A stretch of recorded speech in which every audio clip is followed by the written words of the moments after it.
Do you believe that your dreams can come true? Happy September. We're going to be looking at that this month. I'm just going to be real with you. I'm a pretty cynical person. It's not just because I'm a Virgo stellium. When things happen in life, when you have repeated patterns, and I'm not going to get deep into this, but a lot of us understand that it's generational.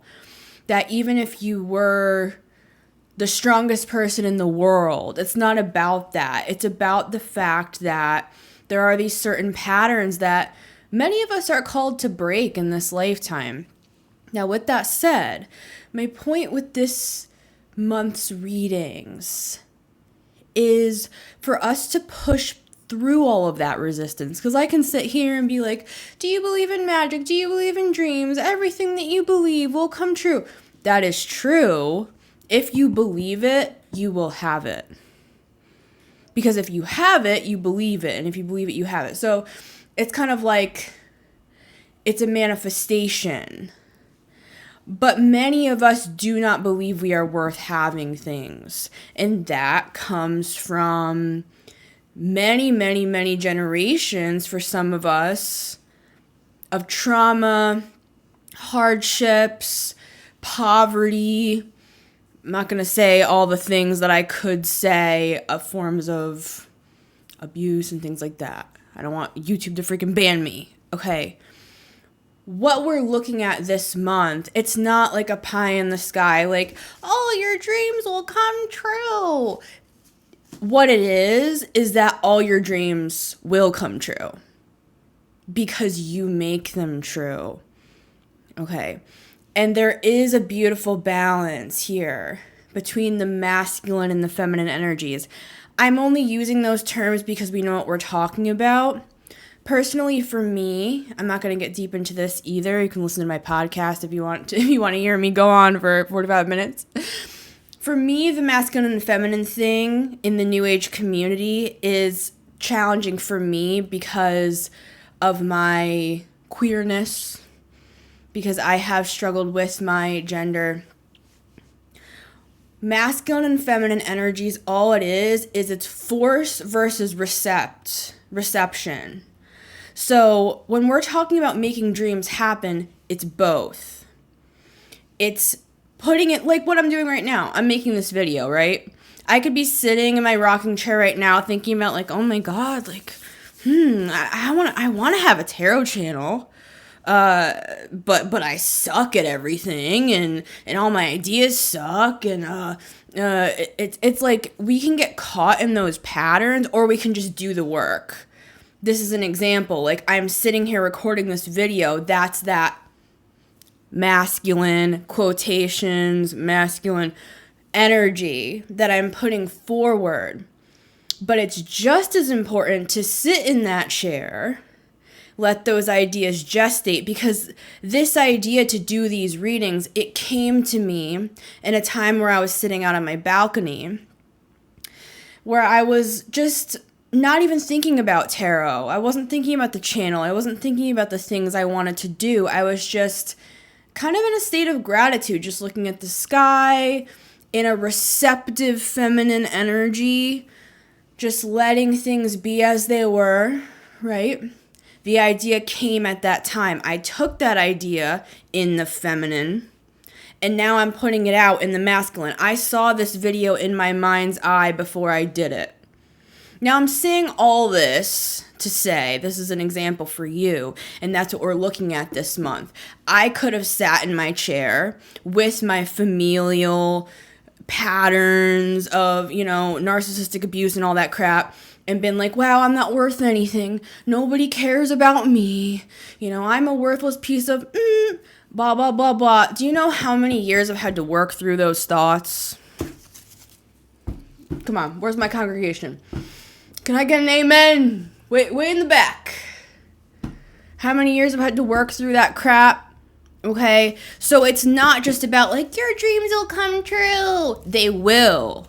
Because you'll make them true. We need to push through resistance and also get into the other energies, being kind to ourselves, maybe taking a few minutes and shameless plug, merch, having a sip of our coffee, enjoying the day. Like, not everything has to be like work, work, work, work. And I'm a Virgo stellium, as I started off with.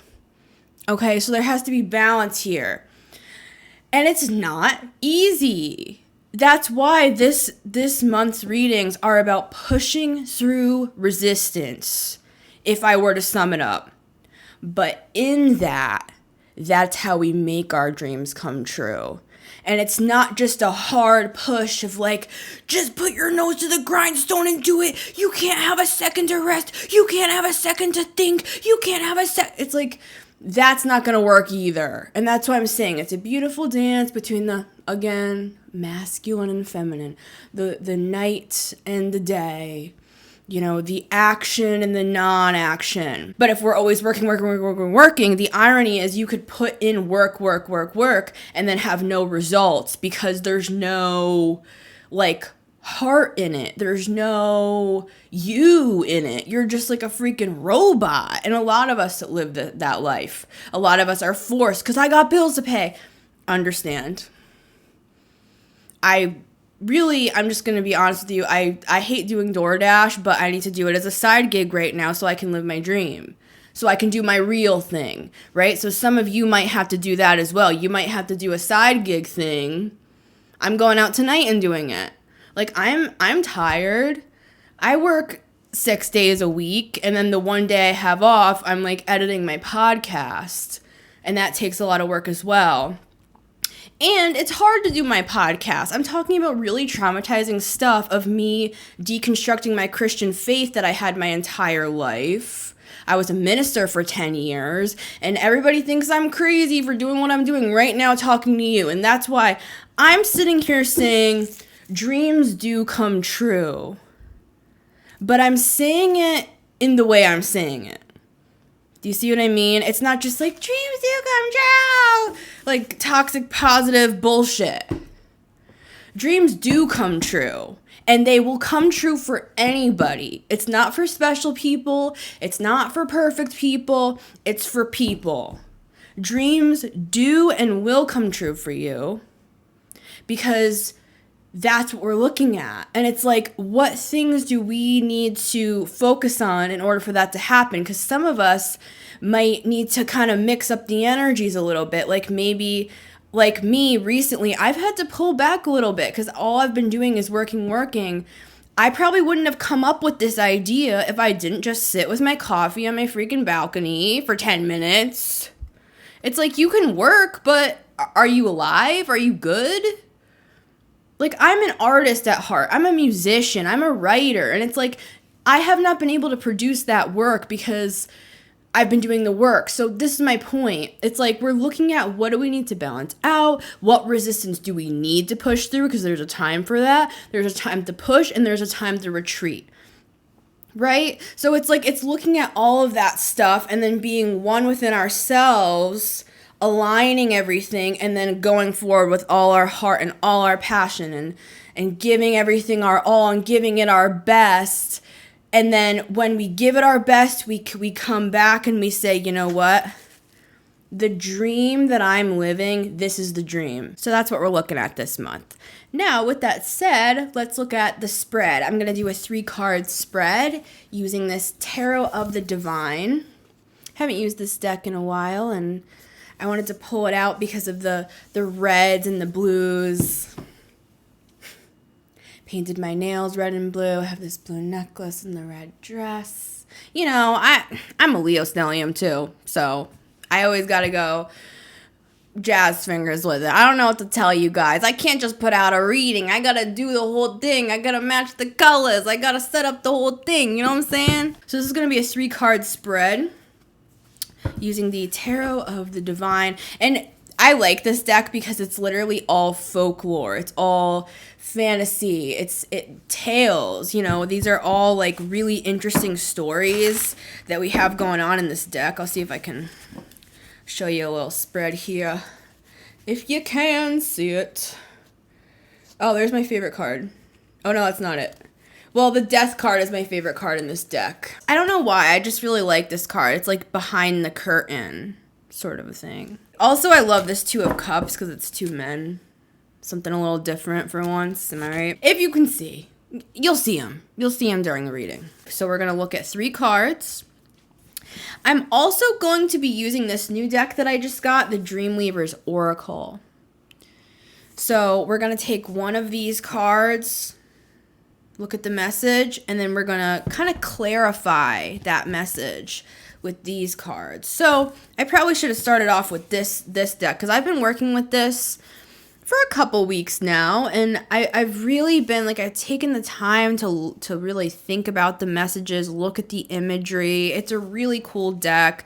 Colette Baron Reed, I love her other decks as well, but this one's very, very different from her other work. She's working with a new artist on this one. Oh yeah, this is my favorite card right at the bottom of the deck here. Just really interesting, almost bizarre, beautiful artwork that we have here in this deck. The Dreamweavers. I mean, it's perfect for this month, right? Really interesting imagery, lots of color. Also goes with my aesthetic. Got the blue and the red going here. But I've wanted this deck for a while, and I've seen a couple readers have it, and I'm like, I need it. I need it. It's weird. It's bizarre. It's me, you know? So we're going to be getting 1 card from the Oracle deck and then 3 cards to kind of clarify and look deeper into what we're dealing with for each sign. And remember, it's not just sun, moon, and rising in my readings. Yes, watch your sun, moon, and rising, but you can also watch your Venus. You can watch your Mercury. You can watch your houses, for God's sake. See what you got in the 3rd house. You know what I'm saying? I have Scorpio in the 3rd as an example, so I could watch the Scorpio reading and be like, how does this apply to me? See, and I'm a crazy person. I even watch my opposite signs. Like, say I have my moon in Taurus. So, again, Scorpio. It's like I can kind of see where the Scorpio reading fits in with me, even though I'm a Taurus moon. Do you understand what I'm saying? It's like the way that I read is we are one. So it's kind of just all aspects of ourselves from different viewpoints and vantage points. Watch your midheaven if you want to look at career. Like, I would watch Gemini for my career.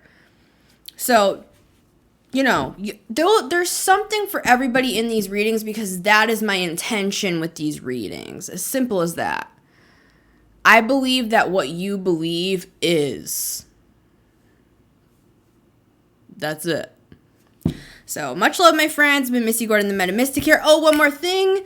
I am opening up my Patreon again this month for extendeds. So, you know, come on down. I'd love to have you guys over on Patreon. Closed her down for a couple months. Had to give her a break. Had to work on some other stuff. And now she's open for business again.